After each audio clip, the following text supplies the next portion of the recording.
It's pretty exciting to me that I can officially call myself an international wedding filmmaker and photographer. I am at the beautiful Cabos San Lucas in Mexico. It's absolutely gorgeous here. It's like paradise. Perfect weather right now. I got plenty of other kind of content that's going to show some more of the landscape, some of the work that I'm doing here. But for this video, what I want to concentrate on is the gear that I brought. The amount of gear is nowhere near what I normally bring on a wedding, so I kind of went on a minimal kind of approach. This is a little bit different setup. It's not a typical wedding kind of setup, so I can get away with not bringing my whole gear and setup. I definitely need to make a video with everything that I own, but for this, I want to show you what I brought with me to this trip and the purposes of them. Even though that I consider it minimal, I still have plenty of gear to kind of go through. And if you're interested in any of this gear, I'm going to leave a link down below in the video description so you can pick it up, check it out for yourself. You'll also want to follow me on all the social networks, especially Instagram, as I'll be posting some content from this location to that account. I can't wait to share those images and videos with you guys. Starting with the camera setup, I'm going to go with what I'm actually using right now to record this video, which is the A7R3 with the Tamron 28 to 75mm lens. I have a variable ND filter on top of that. The microphone that I'm using is the Rode Wireless Go. I just got it. I'm super excited about using it. I've used it a few times for some projects, and it's just a perfect solution to be able to just throw it on the talent and start recording. Super simple setup, and it's definitely minimal. There's not much to it at all. It's been one of my favorite purchases so far. The other camera that I brought with me is the A7 III, and attached to it is the Sony G Master, the 70-200 lens, and it's also got a variable ND filter on the front. I've kind of switched our purposes. For the most part, I'll use the A7 III for the video side of stuff and the A7R III for the photo. I just happen to have this setup already ready to go. That's why I'm using it like that, but they both accomplish the same task for this purpose of the YouTube video. But for the wedding stuff, I'll have the A7 III with the 70-200 on it, and then for video, the A7 III with the Tamron 28 to 75, so I can kind of get those different ranges. And it's going to vary the different kind of purposes and kind of setups that we'll use. Definitely photography, I'll use a lot of the 70-200 for the portrait kind of stuff, and then I might switch the lenses and put the 28 to 75 so I can get a wider shot for some different kind of landscape type setups that I have. I also brought my GoPro with me just in case I want to get something wet, and also just have a really wide shot that I can kind of get that kind of stuff with. Also time lapses and things like that I can get done with this GoPro. It's just a good backup camera to have with me. And actually my phones that I have with me, the Pixel 3, which takes amazing photos, I love that, and also the Galaxy S10 Plus for just the on-the-go, I need to get that shot, or just like vlog type style, or just in the moment kind of things, not necessarily for what I'm getting for the wedding content, but for just going out in the area, the local area, just be able to pull that out, get some quick shots like that. I've been using the S10 a lot for that purpose. Holding up the A7R3 right now is the Manfrotto travel tripod. It's my lightweight, it's my small compact tripod that I can bring with me. It does not have a fluid head, so I have to change up how I'm going to use that kind of stuff. It's going to be a lot more stagnant shots, not much moving or panning, fluid head kind of stuff that you get with a fluid head type tripod. I also have this small Manfrotto tripod. It's more of like for the handheld kind of stuff if I want to go vlog style, or if I want to just be able to put the camera down onto the table or a flat surface and be able to have that kind of stuff going on. I've also got the cell phone adapter, so that way I can put my cell phone onto a little tripod like this if I need to do a quick video, a time lapse, anything like that. I can have that ready to go. It's just really super simple to have set up. So I've got this low pro camera backpack. I was trying to sell it, but it actually turned out to be the best option that I had for transporting all my gear, or most of my gear at least. So I'll be kind of just pulling stuff out and telling you about it. I've got this little pouch here that I use for batteries. This is what I put these kind of batteries in. I've got AAA and also AA rechargeable batteries for my recorders. This pouch came from the Tascam recorder that I'll show you right now actually. I brought two different kind of recorders. I got my Zoom H1, and this is just a good go-to that I have. Works really well, but I have to set the volume and also the recording volume so that way it just sounds better. The auto settings on this doesn't work that well. However, this works really well with the auto settings, and it just has nice clean audio. It sounds really nice and crisp. It's also white, so just in case I need to put this onto someone that's wearing white clothing or lighter clothing, I have this option, so that way it doesn't stand out as much as if I had a black microphone onto a white surface. And one last microphone I have, my shotgun microphone. This is the Rode compact one. I can't remember which one exactly it is off the top of my head, but I brought this one because my Pro, the wiring needs to be redone, so I'm having to send that in for repair. It's the second time I've had to do that, so I may end up getting something different for that particular Pro model, just to upgrade to the new one. But this one is a good go-to. It doesn't take batteries, so I didn't have to take any more batteries to compensate for that kind of power source. So this was just good to get that scratch audio, not necessarily for audio that I would use for any Pro reason. All right, so I've got this low Pro pouch, and this is where I keep all my camera batteries and also my flash battery. This is one of the best ways that I transport my batteries pretty much at all points.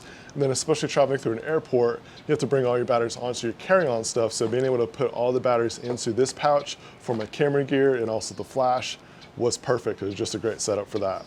This is my flash trigger. This is the R2 Pro S. This is the Sony model because obviously I use Sony. And the flash that I am bringing with me this time is the Evolve, nope, not the Evolve. It could have been the Evolve 200, it's the same thing, but this is the Godox AD200 Pro.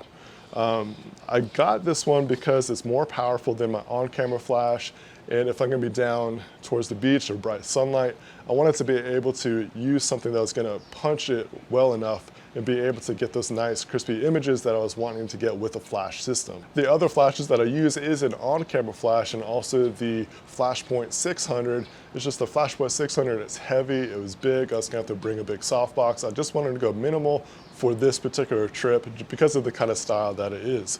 So that's why I got the AD200 Pro.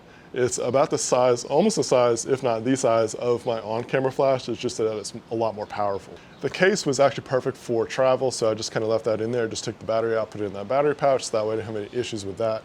The other accessory that I like to use with my on-camera flash is the Mag Mod, and this fits perfectly with this system as well, so that's why I brought it with me. Again, minimal, try not to have a ton of huge gear with me, just trying to make it easy to use and operate. So this system here, you basically just put onto it's a stretchable rubber material. And then you have the modifier here, and that's gonna be my diffuser. So we'll just, point it here, point it up, different directions for different purposes. So being able to have this as my flash setup, my wife, my assistant will be able to hold this and be the light stand instead of bringing a huge light stand system as well. So that's really like the gist of my minimal setup. The rest of that's in this bag is basically just accessories, batteries. I'll show you those in a second. And the great thing about this is that it's squishy and it doesn't take up much space. And if you need to just kind of stuff it somewhere, you can do that. It's great. The strap that I brought with me is the Peak Design. This is one of the thicker models. I don't believe that they make this particular model anymore, but they got an upgraded version. It's just my go-to strap. I love using it. It's comfortable, and I love the system with the tabs. It just makes it super simple and easy to have all the tabs on all your cameras and just be able to swap in and out if you need to. I brought my Dell XPS 15. This is the 2018 model. It's the i9 with the 1 terabyte SSD with 32 gigs of RAM. This has become my main editing machine just because of the specs. They blow through Premiere Pro really nice and easy. Obviously, it's not as great to edit on a smaller screen compared to my desktop setup, but it was great to bring this with me, so that way if I want to edit anything on the go, I can do that and not have any kind of issues with performance. I got one pocket here with headphones, and it's nothing too special, just some headphones to where I can monitor audio or listen to music or movies on the plane. I have an editing SSD. This is the T3 model, the Samsung T3. I need to get the T5 so that way I can kind of just upgrade my stuff. There's two cables that I keep with this. It's got the USB-C to C, then USB-C to just a regular USB, and I also have a 128 gig flash drive inside of here just to have some memory kind of options and storage, so that way I'm ready to go. Most of the time I'll put all my content onto that SSD and edit off of that versus putting anything onto the PC itself. I've got a memory card wallet, and I like using this a lot. It keeps pretty much everything, all my memory cards that I need for my cameras and also my recorders, the micro SDs. This time around I brought this Lacy hard drive. It's not an SSD, it's just an HD. And I have some content on here to where if I want to edit, I have a whole wedding album that I need to get going. So if I have some time, downtime, even on the plane, even though like I was intending on editing on the plane, it's just that there was not much space between here and the front seat to where I wouldn't even be able to see the lid. So I'm actually trying to think that at least for culling through the photos, my Pixelbook might have been a better option because I could fold the screen all the way back and use it as like in tablet mode. This, I can't do that. So, I mean, I came prepared just in case I could get stuff done, but just not gonna work out that way. I got some portable batteries. That way I'm able to just have stuff charging on the go. This one here actually has a GPS locator, so I keep that in my backpack just in case for some reason the backpack gets taken or lost. I can track it down. This is a portable light that was sent to me for a review. I still need to make a full review on this, but it's been a clutch light that I've had. It fits in my pocket if I need to. I've been able to just kind of whip it out and put it on the subject that I was trying to record, and it just worked perfectly. It's great. It's really bright. It works awesome.